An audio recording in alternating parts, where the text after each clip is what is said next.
తాకట్లో ఉన్న బంగారాన్ని విడిపించి ఆ రోజున మార్కెట్ ధర కట్టి మిగిలిన డబ్బును మీకు అందిస్తుంది కొమ్మూరి గోల్డ్. అమ్మా నాన్న అమ్మకి ఏమైంది? అయ్యో అమ్మా నాన్న హాస్పిటల్ తీసుకెళ్దాం.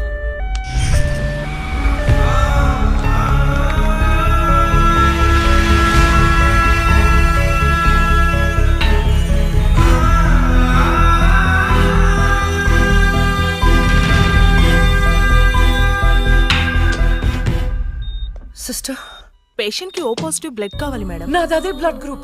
నేను ఇస్తాను, రండి. వదండి.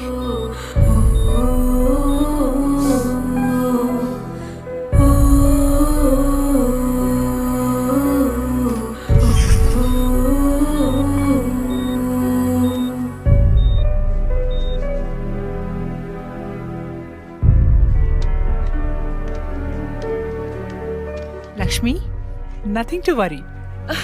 They're absolutely fine. అత్త, థ్యాంక్ యూ సో మచ్. మనకి లక్ష్మి ఒక్కతే కదండి అమ్మాయి. వాడికి లేని ప్రియా గురించి చెప్పారు, సర్టిఫికెట్ కూడా చూపించారు. అసలు మనకు రెండో అమ్మాయి లేదు కదండి. వాళ్ళ నుండి లక్ష్మిని కాపాడటానికి అబద్ధం చెప్పాను, లేని ప్రియను సృష్టించాను. వాడు రాక్షసుడండి. ఇప్పుడు నిజం తెలిసి మన లక్ష్మిని చంపేస్తే ఎన్నిసార్లు చంపుతాడమ్మా వాడు అక్కని? ఎన్నిసార్లు? అక్కేంటండి, ఇది మన లక్ష్మే కదా.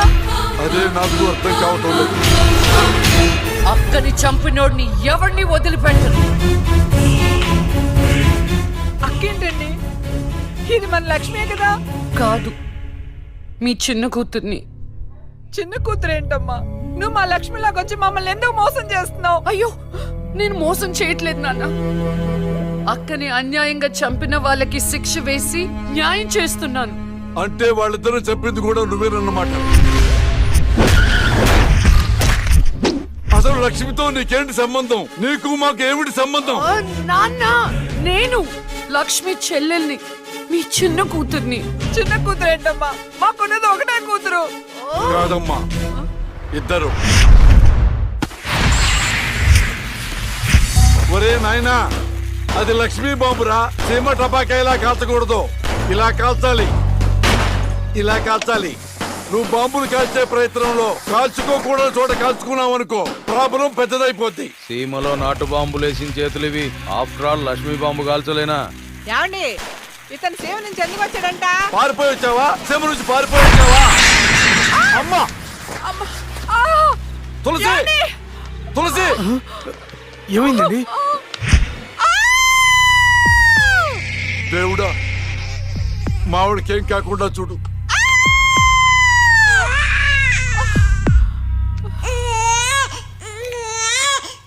ఏమయ్యా? డాక్టర్ గారు, షీఈ్ ఫైన్, తనకి ఏం కాలేదు. చాలా థాంక్స్ డాక్టర్ గారండి. కానీ నీకు ఆడపిల్ల పుట్టిందయ్యా. ఆడపిల్ల అయితే ఏంటండి, మా ఇంట్లో మహాలక్ష్మి పుట్టింది. కవల పిల్లలు పుట్టారు. అమ్మా, దీపావళికి డబుల్ బోనం సార్. ఆడపిల్లలైతే ఏంటి సార్ సంతోషం, చాలా సంతోషం సార్. కానీ ఒక పాపనే మేము రక్షించగలిగాం. రెండో పాప కడుపులోనే జాండీస్తో చనిపోయింది. నేను అక్కలాగే ఈ భూమి మీదకి వచ్చాను, కానీ నా దురదృష్టం పుట్టగానే చనిపోయాను. ఈ విషయం నా భార్యకు తెలియనివ్వకండి సార్. హాస్పిటల్లో అమ్మ వాళ్ళు ప్రాణాలతో అక్క, శ్మశానంలో ప్రాణాలు లేని నా శరీరాన్ని నాన్న కప్పెడుతుంటే నాకు ఏడుపొచ్చింది. ఆ వయసులో ఏం జరుగుతుందో నాకు అర్థం కాలేదు, కానీ ఆ దేవుడు నాకు అన్యాయం చేశాడని నాకు అర్థమైంది.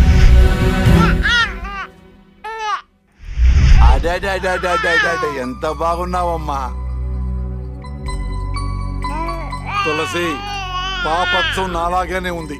ఏమండి, నేను మత్తులో ఉన్నప్పుడు నాకు వింత కళ వచ్చిందండి. ఏంటా వింత కళ? మనకి కవల పిల్లలు పుట్టారని మీరు ఆనందంతో హాస్పిటల్ అంతా స్వీట్స్ పంచిపెట్టారంట. ఏంటండి ఏదో ఆలోచిస్తున్నారు? కవల పిల్లలు పుట్టపోతే ఏంటే, బంగారం లాంటి బిడ్డను కన్నావు. అవునండి, నిజంగా మన బిడ్డ బంగారమే. అక్కతో పాటు పుట్టిన నాకు మిమ్మల్ని అక్కని వదిలి వెళ్ళాలనిపించలేదు. మీతోనే ఉండిపోయాను. బహుశా నా ఆయుష్ తీరలేదేమో, అందుకే ఆ దేవుడు నన్ను తీసుకెళ్ళలేదు. అక్కని ముద్దాడుతున్న అమ్మను చూస్తుంటే నాకు ఏడుపొచ్చేది, కానీ అమ్మ నన్ను దగ్గరికి తీసుకోవడానికి నేను కనిపించను కదా. అమ్మ ఉన్న వాళ్ళు ఎంత అదృష్టవంతులో, అమ్మ స్పర్శ ఎంత బాగుంటుందో నాకు అర్థం చేసుకునే వయసు లేకపోయినా అది అమ్మ ప్రేమని అర్థమైంది. నాన్న కూడా అప్పుడప్పుడు అమ్మ అవుతాడు. ఆ క్షణం అక్కలో కలిసిపోయి ఆనందాన్ని అనుభవించేదాన్ని. మీరు లేనప్పుడు అక్క పక్కనే ఉండేదాన్ని. నాకు ఇంత అన్యాయం చేసిన దేవుడు చిన్న సంతృప్తిని మిగిల్చాడు. ఎందుకంటే నేను అక్కకి కనిపిస్తాను కాబట్టి. అమ్మ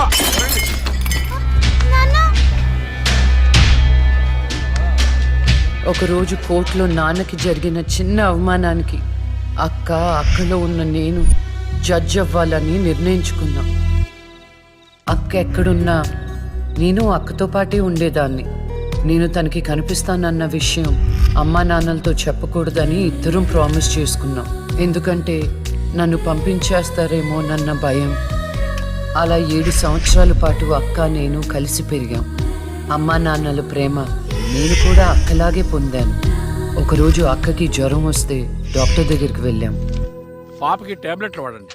చాలా సంతోషం డాక్టర్ గారు, వస్తాం. నమస్తే. రామ్మా. మీ పాప అండి అవునమ్మా, ఎంత పెద్దదైపోయింది. మీ హాస్పిటల్లోనే కదా పురుడు పోశారు. ఉంటానమ్మా. ఆ తాగుబోతు డాక్టర్ ఆ రోజు తాగేసి పాపకు ఆపరేషన్ చేశాడు. పాపం ఆ పాప నరం కట్టయి చనిపోయింది. లేకపోతే ఆ పాపకి కవల చెల్లుండేది. ఇన్నాళ్ళు నాకు అన్యాయం చేసింది దేవుడు అనుకున్నాను. కాదు, ఒక డాక్టర్. పాపా, నువ్వు ఈ టాబ్లెట్లు వేసుకుంటే అన్నీ తగ్గిపోతాయి నా బంగారం. కాదు నాన్న, యొక్క టాబ్లెట్ నాన్న, ప్లీజ్ నాన్న.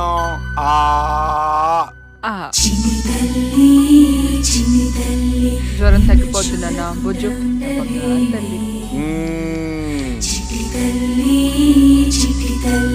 రా, come on. మీకు దండం పెడతాను. ఇక నా దగ్గర పని చేయాలంటే నాతో బోని కొట్టించుకోవాలా? నన్ను వదిలిపెట్టండి. Come on, darling.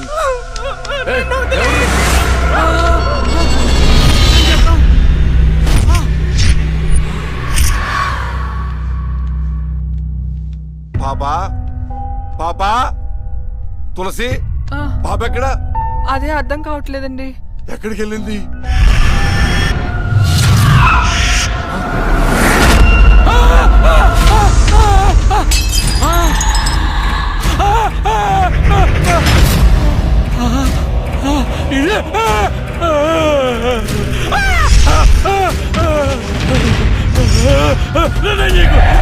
నీ దండం పెడతా.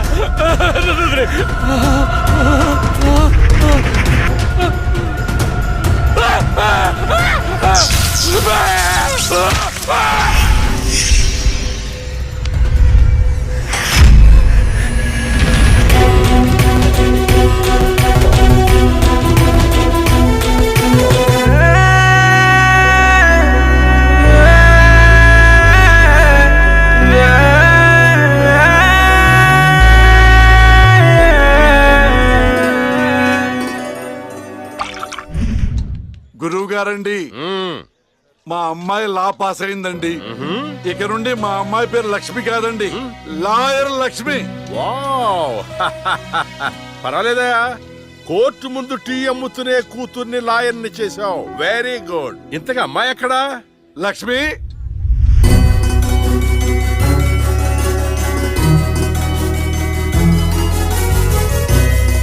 ఏంటి నాన్న పిలిచారు? సార్, మా అమ్మాయి లక్ష్మి. నమస్కారం అండి. అమ్మా, నరసింహరావు గారని పెద్ద లాయరు. అవునా? ఏంద్రో వయసులోనా?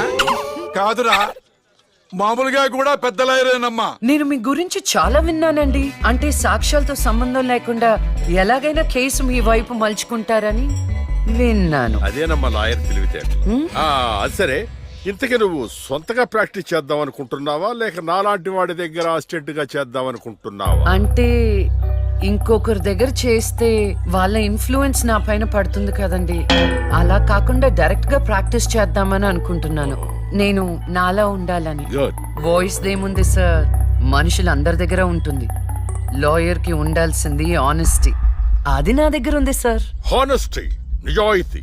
చూద్దాం నీ నిజాయితీతో ఎన్ని కేసులు గెలుస్తావో. All the best. అమ్మా, చూసావా, నువ్వు నోరు తెరిస్తే అవతల వాడు నోరు ఎలా మూతపడిందో కోర్టులో కూడా ఎలాగే చంపేయాలా? నాన్న నాకు మంచి చాయ్ పెట్టి ఏయ్, నా బంగారు తల్లికి మంచి చాయ్ రెడీ చేయరా. మా అమ్మాయి లాయర్ అయిందండి. శుభం. తన పేరుతో అర్చన చేయించండి. అలాగేనమ్మా. శుక్లాం భరధరం విష్ణుం శశివర్ణం చతుర్భుజం ప్రసన్నవదనం ధ్యాయేత్ సర్వ విఘ్నోపశాంతయే. All the best. Proceed. Your honour, ఈ బోనులో ఉన్న రాజీవ్ అనే యువకుడు స్వయానా ఎమ్మెల్యే గారి ముద్దుల కొడుకు. వాళ్ళ నాన్నగారు అధికారంలో ఉన్నారన్న అహంకారంతో నడి రోడ్డు మీద ఒక యువతిని అందరూ చూస్తుండగానే తన కారులోకి లాగి మానభంగం చేశాడు. అంతేకాదు యువర్ ఆనర్, అదే కారుతో ఆ అమ్మాయిని గుద్ది చంపేశాడు యువర్ ఆనర్. ఈ ఘటన జరిగి 4 సంవత్సరాలు అవుతుంది. ఈ రాజీవే హంతకుడని అందరికీ తెలుసు, కానీ ఇంతవరకు నిందితుడికి శిక్ష పడలేదు your honour. Objection your honour. Objection sustained. Thank you. ఈ పేపర్లో టీవీల్లో వచ్చిన వార్తల ఆధారంగా శిక్షిస్తూ పోతే జైళ్లు నిండేవి యువర్ ఆనర్. ఈయన క్లయింట్ ఎమ్మెల్యే గారి కొడుకు అవటం వలన అతన్ని రాజకీయంగా దెబ్బ కొట్టాలనే ఉద్దేశంతో ఈ ప్రతిపక్షాలన్నీ ఏకమై ఈ ఛానళ్ల వాళ్ళతో కలిసి పడిన కుట్ర మాత్రమే ఇది. ఈ రాజీవ్కి చనిపోయిన అమ్మాయికి ఎలాంటి సంబంధమూ లేదని తమరికి విన్నవించుకుంటూ అతన్ని నిర్దోషిగా భావిస్తారని ఆశిస్తున్నారు. That's all your honour. Objection your honour.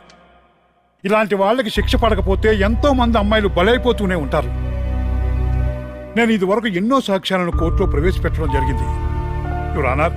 దయచేసి మానవతా దృక్పథంతో ఆలోచించి జడ్జిమెంట్ ఇవ్వండి.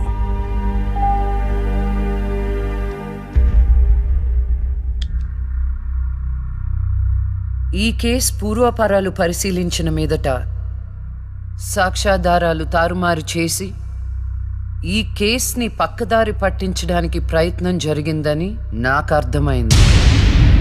సాక్ష్యం లేకపోవచ్చు, కానీ కారణం లేకుండా ఏ ఆడపిల్ల తల్లిదండ్రులు మా అమ్మాయిని మానభంగం చేశారు, చంపేశారు అని కోర్టు మెట్లు ఎక్కరు. కానీ ఈ తల్లిదండ్రులు 4 సంవత్సరాలుగా కోర్టు మెట్లు ఎక్కుతూనే ఉన్నారు. ఈ రోజు వరకు న్యాయం కోసం తిరిగి తిరిగి అలసిపోయిన వాళ్ళ కాళ్ళకి, నా తీర్పు కోసం ఎదురు చూస్తున్న వాళ్ళ కళ్ళకి విశ్రాంతి ఇవ్వాలని నిర్ణయించుకున్నాను. ఇక్కడున్న ప్రత్యక్ష సాక్ష్యాలను రాతపూర్వకంగా సాక్ష్యాధారాలని స్వీకరించండి.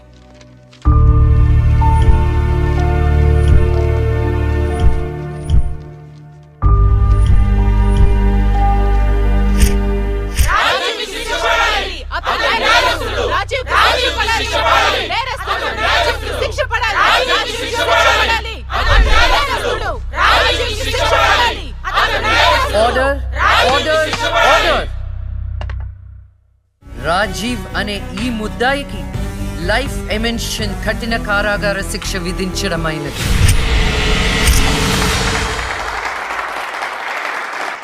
Objection your honour. Objection overruled. The court is adjourned.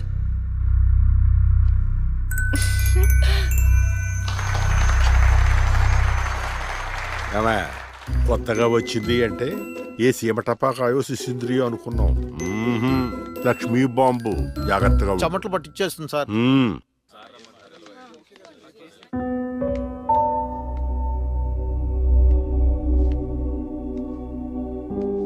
Hello hello, అందరూ ఒకే దగ్గర ఉన్నారు.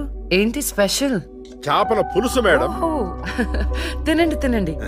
మీ అందరికీ ఒక విషయం చెప్పేద్దామని వచ్చాను. ఇక మీదట దొంగ సాక్ష్యాల్ని ఎంకరేజ్ చేయకూడదు. న్యాయంగానే వాదించారు. ఏమిటి మేడం, ఏం మాట్లాడుతున్నారు? ఇంకెలా మాట్లాడమంటారండి? హా? కోర్టుని కూరగాయల మార్కెట్లా తయారు చేశారు. స్టేషనరీ నుండి సాక్ష్యాల వరకు ప్రతిదీ అమ్మకమే. మర్డర్ కేసుకో రేటు, దొమ్మి కేసుకో రేటు, రేప్ కేసుకో రేటు. చిచి, చెప్పుకుంటేనే సిగ్గుచేటు. సంపాదించుకుంది చాలు, ఇక అన్నీ మారాలి. అన్నీ మారతాయి. ఇక నుండి దొంగ సాక్ష్యాలు చెప్పే వాళ్ళు కోర్టు సరౌండింగ్స్ లో కూడా కనిపించడానికి వీల్లేదు. ఎవడైనా కక్కుర్తిపడి డబ్బు కోసం దొంగ సాక్ష్యాలతో కేసుని గెలిపించుకోవాలని చూస్తే వాళ్ళని కూడా నేరస్తుల బోన్లో నిలబెడతా, శిక్షలో షేరింగ్ ఇప్పిస్తా. ఇక నుంచి న్యాయం గెలవాలి, న్యాయమే గెలవాలి, న్యాయమే గెలవాలి, న్యాయమే గెలవాలి, న్యాయమే గెలవాలి. ప్రశాంతంగా ఉన్న అక్క జీవితంలో ఒకరోజు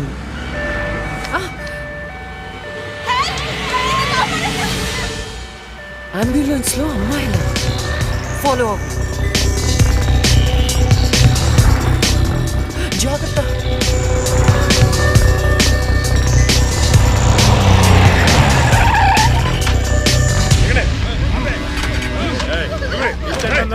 చలో జల్దీ చలో చలో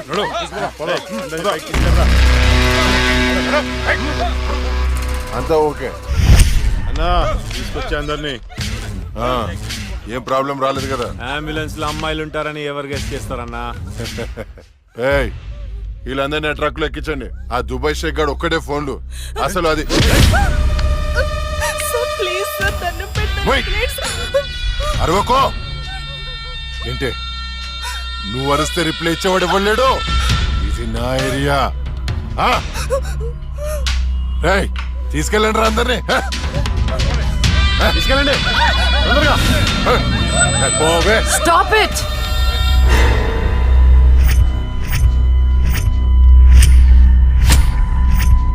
ఇవ్వచ్చువే నువ్వు.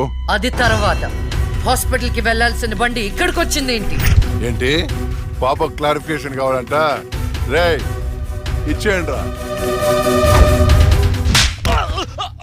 అమ్మాయే కదా అని అలుసుగా చూస్తున్నారేమో.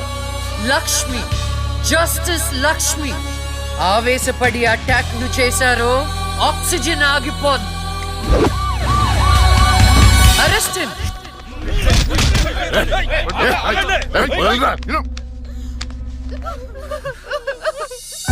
అయ్యో, ఏడవకండి అమ్మా, ఏడవద్దు, ఊరుకోండి, ఏడవద్దు. వీళ్ళని స్టేట్ హోమ్ కి తీసుకువెళ్ళండి. వీళ్ళ పేరెంట్స్ ఎవరో కనుక్కొని వాళ్ళకి అప్పచెప్పండి. నిన్న స్వామీజీ దగ్గరికి వెళ్తే నా టైం బాగుందన్నాడు.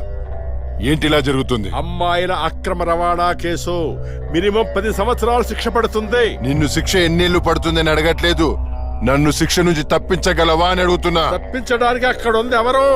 ఎవరు? లక్ష్మీబాంబ. అంతేగా? చాలా కరెక్ట్ ఇన్ఫర్మేషన్ చెప్పావు నాయన.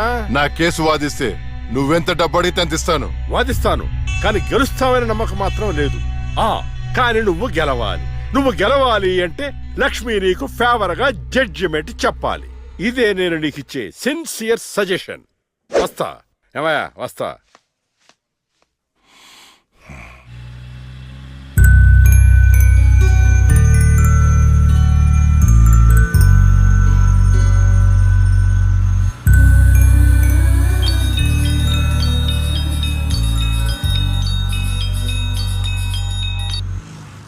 హలో, వైకుంఠాన్ని. నా కేసు విషయంలో పోలీసు నుండి లాయర్ల వరకు అందరూ నా చేతుల్లో లేదు, నా చేతుల్లో లేదని చేతులెత్తేస్తున్నారు. కారణం నువ్వంటే భయం. ఆ భయాన్ని కోరేట్ ఫిక్స్ చేశాను. కోటి రూపాయలు. నువ్వు రేట్ ఫిక్స్ చేసింది వాళ్ళల్లో ఉన్న భయానికి కాదు, నాలో ఉన్న నిజాయితీకి. నువ్వు కోటి పక్కన ఎన్ని సున్నాలు పెట్టినా దాన్ని కొనలేవు. ఏ జడ్జి, ఏయ్, ఏంటే నీ పొగరు?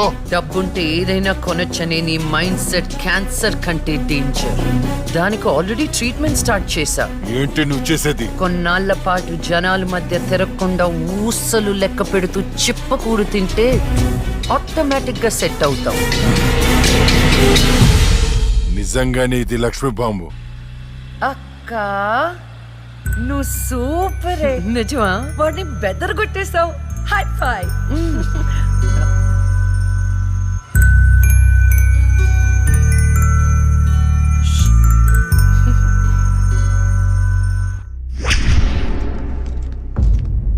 కంటిన్యూ. అంత మాత్రానికి నా క్లయింట్ని నేరస్తుడు అనడం భావ్యం కాదు. పట్టుబడిన 10 మంది అమ్మాయిలు ఇచ్చిన స్టేట్మెంట్ ఆల్రెడీ మీకు సబ్మిట్ చేశాం. న్యాయాన్ని గెలిపించండి. సాక్ష్యాధారాలన్నీ పరిశీలించిన మీదట వైకుంఠం అనబడే ఈ ముద్దాయికి ఐపీసీ 302 సెక్షన్ ప్రకారం 7 సంవత్సరాల కఠిన కారాగార శిక్ష విధించడమైనది.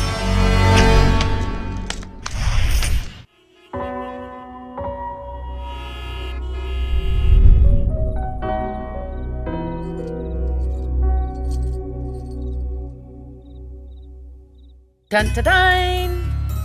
భలే ఉన్నావు అక్క. ఏంటోనే భయం వేస్తుంది. జస్టిస్ లక్ష్మికి పెళ్లి చూపులంటే భయమా? అంతే మరి. నువ్వు కూడా నాతో రావే. నువ్వే, అది నీ పర్సనల్ ఇష్యూ, నువ్వే చూసుకో. అంతేనా? నీకేంటక్క, నా దిష్టి తగిలేటట్టుంది. నువ్వు బంగారం.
అనుభవించినంత సేపు నన్ను ఈ భూమి మీద ఉంచలేదు.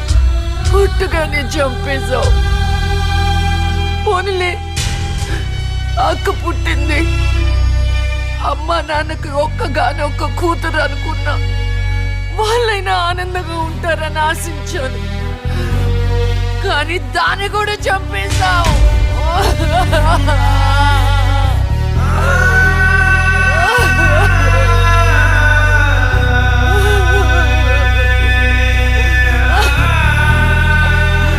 అసలు వాళ్ళు చేసిన తప్పేంటి?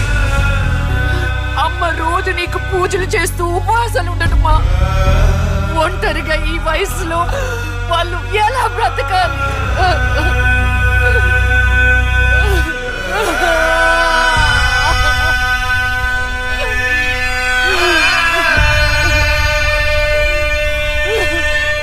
అక్కకు జరిగిన అన్యాయం చూసి తట్టుకోలేకపోయాను.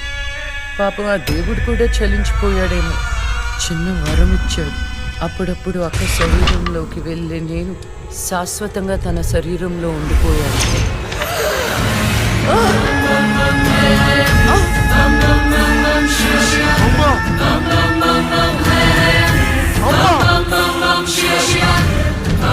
అమ్మా లక్ష్మి, నువ్వు బతుకున్నావా? అమ్మా నా తల్లి బతుకుందా?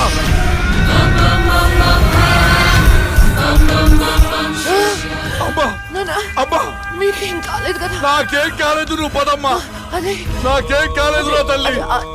అమ్మా ఏం చెప్పొద్దురా అమ్మా, నువ్వేం చెప్పొద్దురా అమ్మా. అమ్మా మీకు విషయం చెప్పాలి నాన్న. కరుణించావా తండ్రి? అప్పుడే అక్క గురించి చెప్తామనుకున్నాను. అక్క ప్రాణాలతో ఉందనే ఆనందంలో మీరున్నారు, అందుకే చెప్పలేకపోయాను నాన్న. అమ్మా మనకి కోర్టులు న్యాయాలు వద్దు, ఏ ఊరైనా వెళ్ళి ప్రశాంతంగా బతుకుతావమ్మా. అది కాదు నాన్న, నా మాట ఒకసారి వినండి. అమ్మా నువ్వు బతుకున్నావని తెలిస్తే ఆ దుర్మార్గులు మళ్ళీ నిన్ను చంపేస్తారు. ఈసారి తట్టుకునే శక్తి నాకు లేదమ్మా. ప్రజల దృష్టిలో జస్టిస్ లక్ష్మి చచ్చిపోయింది, నా దృష్టిలో నా బంగారు తల్లి బతుకుంది. అమ్మా ఇన్నాళ్ళు జనం కోసం చాలా చేశావు, ఈ ఒక్కటి నా కోసం చెయ్యమ్మా. ఈ ఒక్కటి నా కోసం చెయ్యి తల్లి. ఒట్టే తల్లి, ఒట్టే తల్లి, ఒట్టే తల్లి, ఊ చెప్పు తల్లి.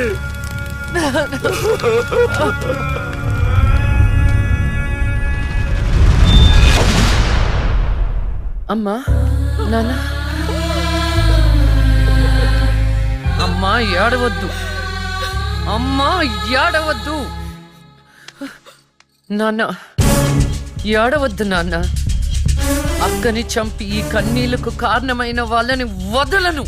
వద్దమ్మా, వాళ్ళు అసలే రాక్షసులు, నిన్ను కూడా చంపేస్తారమ్మా. వద్దు. వదలొద్దమ్మా, వదలొద్దు. మీ ఎక్కని చంపిన వాళ్ళకి శిక్ష పడాలని మనస్ఫూర్తిగా కోరుకుంటున్నా. ఏవే, నా బిడ్డ మీద నాకు మనస్ఫూర్తిగా నమ్మకం ఉంది. అమ్మా, మీ అక్క ఏ న్యాయాన్ని నమ్మిందో దాన్ని నువ్వు బతికించాలి.